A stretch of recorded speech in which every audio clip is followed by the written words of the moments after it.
Start. प्रधानमंत्री का यह बयान कि फर्जी खबरें देश में बवाल कर सकती हैं अत्यंत महत्वपूर्ण तो हैं, लेकिन वर्तमान समय में यह कोई नई बात नहीं है ब्राह्म। आज हर कोई जानता है कि दुनिया भर में तेजी से प्रचलित इंटरनेट मीडिया पर निरंतर अफवाहों, भ्रामक खबरों और अनर्गल सूचनाओं का प्रचार प्रसार किया जाता है या होता रहता है ब्राह्म। फर्जी खबरें वर्तमान समय का रिवाज बन गई हैं ब्राह्म। इसके कारोबार में व्यस्त लोग देश या समाज के प्रति अपनी जवाबदेही को नहीं समझते और ना ही ऐसी विषैली खबरों को सुनने वाला वर्ग इस बारे में किसी सावधानी या सत्यता की जरूरत महसूस करता है ब्राह्म। हद तो यह है कि देश में घर घर और प्रत्येक परिवार में देखे जाने वाले टीवी चैनलों पर भी अनर्गल समाचारों और सूचनाओं का प्रसारण पूरी संवेदनहीनता से बेखौफ होकर किया जाता है ब्राह्म। हालांकि हमारे देश में इस पर लगाम लगाने के लिए पर्याप्त कानून मौजूद हैं, पर उन पर अमल करने वाला या उनके प्रभावी परिपालन की कोई समुचित व्यवस्था नहीं है ब्राह्म। पैरा।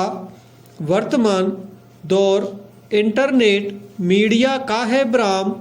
लोग अब लाइन में खड़े होने के बजाय ऑनलाइन रहना ज़्यादा पसंद करते हैं ब्राह्म। यह सुविधाजनक भी है, लेकिन इसी सुविधा का नाजायज फ़ायदा उठाते हुए देश में हजारों वेबसाइट्स कुकुरमुत्ते की तरह उग आए हैं ब्राह्म।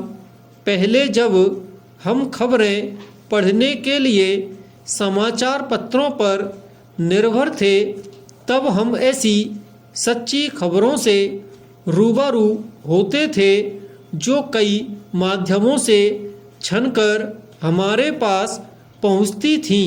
लेकिन यह समय रियल टाइम खबरों का है, जहां पलक झपकते ही कोई फर्जी खबर लाखों लोगों को साझा कर दी जाती हैं, ट्वीट और रीट्वीट कर दी जाती हैं ब्राह्म। इसी तीव्र गति के चलते कुटिल लोगों के अनर्गल निजी विचार या निजी प्रोपेगंडा को भी सच मान लिया जाता है ब्राह्म। पैरा। इंटरनेट मीडिया ने सार्वजनिक और निजी के अंतर को लगभग समाप्त कर दिया है ब्राह्म। अभिव्यक्ति की आज़ादी का अपना महत्व है, पर इस स्वतंत्रता के नाम पर तथ्यों से छेड़छाड़ को किसी भी दृष्टिकोण से उचित नहीं कहा जा सकता ब्राह्म।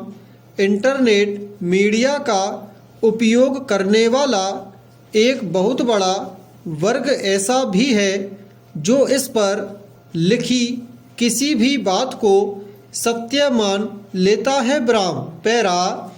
अभी तक देश में ऐसा कोई स्पष्ट कानून नहीं है जो फर्जी खबरों को निषिद्ध करता हो, लेकिन कुछ ऐसे उपाय अवश्य हैं जिनसे इस समस्या का समाधान किया जा सकता है ब्राह्म। इसमें कोई शक नहीं है कि इंटरनेट मीडिया अभिव्यक्ति की स्वतंत्रता के साथ ही नई जानकारी हासिल करने, सीखने और पढ़ने के लिए एक सशक्त माध्यम के रूप में सामने आया है, लेकिन इसके उपयोग के साथ कुछ सावधानियां और समझदारी भी आवश्यक है ब्राह्म। जैसे कि प्रत्येक जानकारी के स्रोत की पड़ताल गूगल या फेसबुक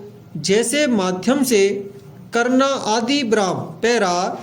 फिर भी फर्जी खबर जैसी विकराल समस्या से पूरी तरह निजात पाने के लिए लोगों को अत्यधिक जागरूक बनाना होगा, ताकि उनमें यह समझ विकसित हो कि वे खुद फर्जी समाचारों और गंभीर पत्रकारिता में अंतर कर सकें। ब्राह्म पैरा 14वें महाराष्ट्र विधानसभा चुनाव के पूर्व भारतीय जनता पार्टी और शिवसेना ने चुनाव पूर्व गठबंधन करके चुनाव लड़ा। ब्राह्म 24/10/2019 को घोषित परिणाम में किसी भी दल या गठबंधन को स्पष्ट बहुमत नहीं मिला।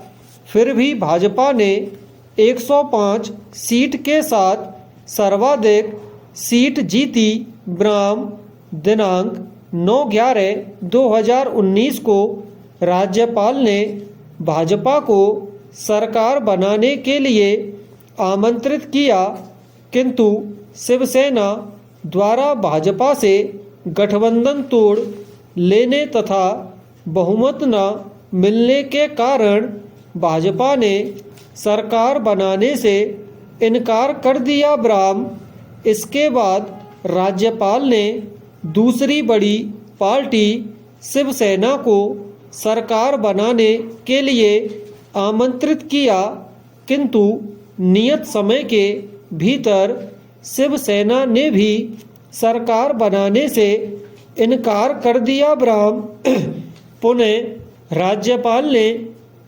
तीसरी बड़ी पार्टी कांग्रेस पार्टी को सरकार बनाने के लिए आमंत्रित किया, किंतु उसने भी सरकार बनाने से इनकार कर दिया। ब्राह्म अंततः 12 नवंबर 2019 को राज्यपाल ने राज्य में संविधान के अनुच्छेद 356 के अंतर्गत राष्ट्रपति शासन लगाए जाने के लिए राष्ट्रपति से सिफारिश कर दिया और उसी दिन राज्य में राष्ट्रपति शासन लागू भी कर दिया गया। ब्राह्म याचिकाकर्ता शिवसेना, कांग्रेस एवं एनसीपी की ओर से याचिका में कथन किया गया कि वे एक गठबंधन सरकार बनाने के प्रयास में थे और दिनांक 22/11/2019 को इस संबंध में एक प्रेस कॉन्फ्रेंस भी किया था, किंतु दिनांक 23/11/2019 को सायंकाल 5:47 बजे राष्ट्रपति ने अनुच्छेद 356(2) के अंतर्गत प्रदत्त शक्ति का प्रयोग करते हुए राज्य में घोषित राष्ट्रपति शासन को वापस ले लिया। ब्राह्म इसके बाद राज्यपाल ने इसी दिन देर रात प्रत्युत्तरदाता संख्या 3 भाजपा को सरकार बनाने के लिए आमंत्रित किया। ब्राह्म पुनः दिनांक 23/11/2019 को ही राज्यपाल ने प्रत्युत्तरदाता संख्या 3 देवेंद्र फडणवीस भाजपा और प्रत्युत्तरदाता संख्या 4 अजीत पवार को प्रातः 8 बजे क्रमशः मुख्यमंत्री एवं उप मुख्यमंत्री पद की शपथ दिला दी। ब्राह्म अतः याचिगढ़ ने संविधान के अनुच्छेद 32 के अंतर्गत राज्यपाल के कृत्यों को चुनौती देते हुए यह याचिका प्रस्तुत करके निम्नलिखित याचना किया। ब्राह्म